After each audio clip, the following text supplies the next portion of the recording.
रंगापुर गांव में पिछले साल से भी ज्यादा इस साल इतनी भयानक गर्मी पड़ रही थी कि लोगों का बुरा हाल था। वहीं रंगापुर गांव में रघुआ ने इतनी गर्मी में भी सड़क के किनारे बरगद के पेड़ की छांव में अपना गर्मा गर्म दूध का ठेला लगा रखा था। गांव के लोग और शहर से आने वाले लोग इतनी गर्मी में भी आइसक्रीम खाने से ज्यादा रघुआ के ठेले का गर्मा गर्म दूध पीना ज्यादा पसंद करते थे। एक रोज रघुआ अपना ठेला लगाकर गर्मा गर्म दूध बना रहा होता है।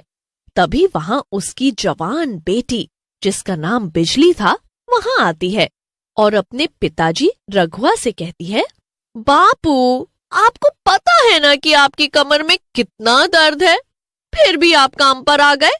अब आप एक काम करो, घर जाओ और आराम करो। ठेला मैं संभाल लूंगी।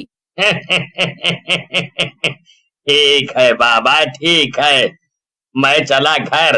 तू तनिक ठीक से काम करना और रात होने से पहले घर आ जाना।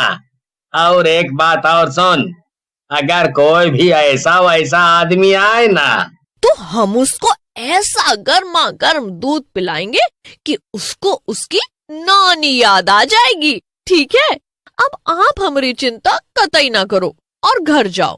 फिर रघुआ दूध का ठेला बिजली को सौंपकर घर चला जाता है और रघुआ के जाते ही वहाँ गांव में रहने वाला बिरजू आता है और बिजली को देखकर बोलता है, क्या बात है बिजली, आज तो बहुत चमचमा रही है। तनिक ध्यान रखियो बिरजू, कहीं ये चमक तेरे ऊपर ना थमक पड़े। तू यहाँ बकवास करने के लिए आया है या गर्मा गर्म दूध का गिलास गटकने के लिए आया है? अरे हम तो तुम्हारा मतलब मेरा मतलब है कि हम तो तुम्हारे हाथ से बना हुआ गर्मा गर्म मलाई वाला दूध पीने आया हूँ। बिजली दूध का एक गिलास बनाती है और बिरजू के हाथ में थमाते हुए कहती है, ये पकड़ अपना दूध का गिलास और इसे फटाफट से गटक और चलता बन यहाँ से, नहीं तो ये बिजली तेरे ऊपर गिरेगी ना तो तू जिंदगी भर याद रखेगा। बिरजू फटाफट से दूध पीता है और बिजली को पैसे थमाकर निकल लेता है। तभी वहाँ एक बाइक आकर रुकती है।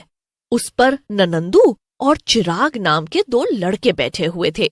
वो दोनों बाइक से उतरते हैं और ठेले के पास जाकर बिजली से कहते हैं, इतनी गर्मी में ये हॉट गर्ल गर्मा गर्म दूध का ठेला लगाए हुए है।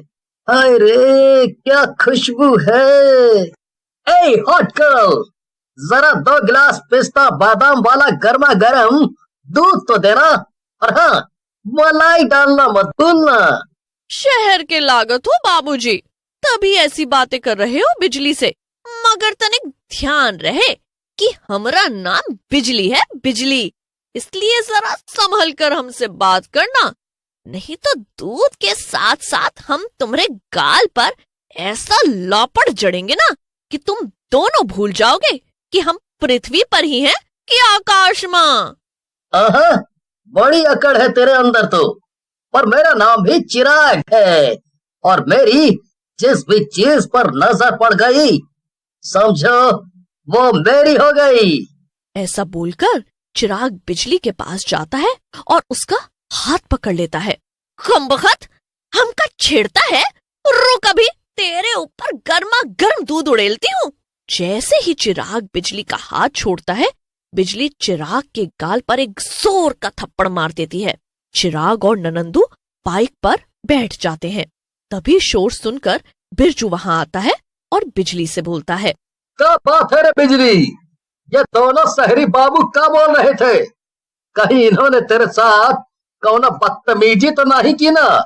अगर ऐसा कछु भी किया है ना तो हम इन दोनों की चटनी बना देंगे। हाँ, तुझे बहुत चिंता हो रही है बिजली की। अरे बिजली अपना ध्यान खुद रख सकती है, तू जाकर अपना काम कर, समझा? जैसे ही रात होने लगी, बिजली के ठेले पर लोगों की भीड़ कम होती गई। फिर कुछ देर बाद बिजली भी अपना सामान समेटकर ठेला लेकर घर जाने लगी कि तभी चिराग और ननंदू वहां आ जाते हैं।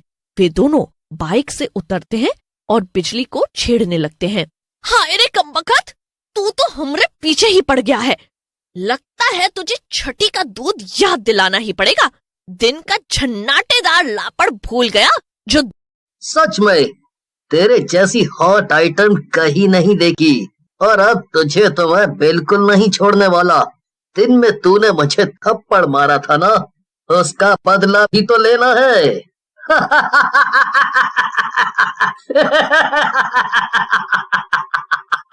तभी बिजली को बहुत गुस्सा आता है और वो अपने ठेले से चाकू निकालती है और चिराग को मारने लगती है। तभी ननंदू उससे चाकू छीन लेता है। बिजली के शोर मचाने से ननंदू और चिराग बहुत डर जाते हैं और तभी जोश में आकर ननंदू बिजली के गले पर चाकू मारकर उसका गला काट डालता है, जिसकी वजह से बिजली तड़प तड़प कर मर जाती है।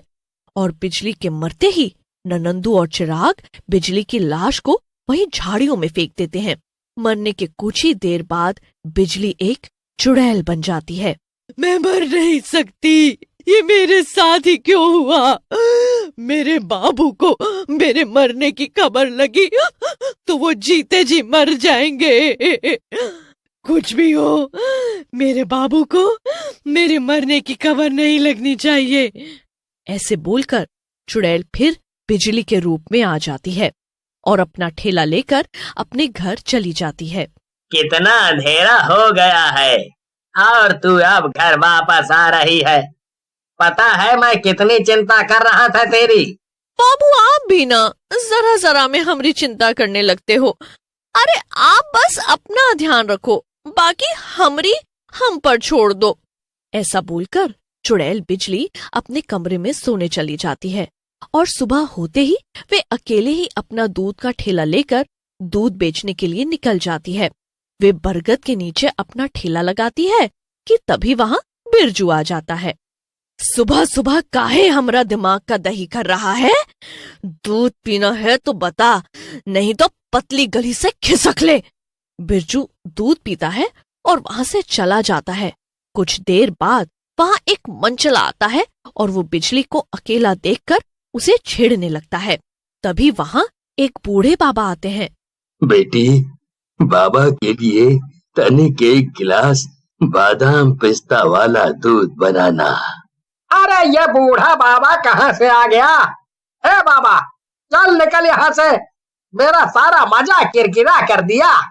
मंचले की बात से बिजली को बहुत गुस्सा आता है और वो फिर से चुड़ैल के रूप में आ जाती है। अभी रुक, तेरा सारा मजा निकालती हूँ। ऐसे बोलकर चुड़ैल उस मंचले को पकड़कर उसके पेट में अपने नाखून से वार करती है, जिसकी वजह से उसकी मौत हो जाती है। अरे बिटिया, तू बिजली से चुड़ैल कैसे बन गई? हमका तो अपनी आंखों पर यकीन नहीं हो रहा है। बाबा, अब मैं आपको क्या बताऊं? इस जालिम दुनिया में लड़कियों का अकेले काम करना कितना मुश्किल है। जहाँ अकेली लड़की देखी नहीं, वहीं उसे छेड़ना, परेशान करना शुरू कर देते हैं। चुड़ैल ये सब बाबा को बता रही होती है कि तभी दूर खड़ा बिरजू चुड़ैल की ये सारी बातें सुन लेता है। तू भी आए दिन मुझे छेड़ता रहता था, मुझे तो तुझे भी मौत के घाट उतार देना चाहिए। चुड़ैल की बात सुनकर बिरजू को अपने ऊपर शर्म आने लगती है। चिराग और ननंदू, उन्होंने ना सिर्फ मेरे साथ बदतमीजी की, बल्कि मुझे मार भी डाला। एक बार वो मेरे सामने आ जाए, फिर मैं उनका वो हाल करूंगी कि कोई भी लड़का किसी लड़की को छेड़ने की गलती नहीं करेगा। तू चिंता ना कर, उन दोनों को तेरे सामने लाना अब हमारा काम है। ऐसा बोलकर बिरजू वहां से चला जाता है और कुछ ही देर बाद वे गांव वालों के साथ चिराग व ननंदू को पकड़कर ले जाता है। जो लोग लड़कियों को अपनी हवस मिटाने के लिए मार डालते हैं ना, उन लड़कियों की आत्मा भटकती रहती है और उन्हें मुक्ति तभी मिलती है जब वो उन हवस के हैवान को मार डालती है। ऐसा बोलकर चुड़ैल चिराग का गला पकड़ लेती है और उसे बहुत ही बेरहमी से मार डालती है और फिर अपने नाखूनों से ननंदू का भी पूरा शरीर चीर देती है। ये सब सुनकर गांव के सभी आदमियों को ये सीख मिल जाती है कि कभी भी किसी लड़की के साथ बुरा नहीं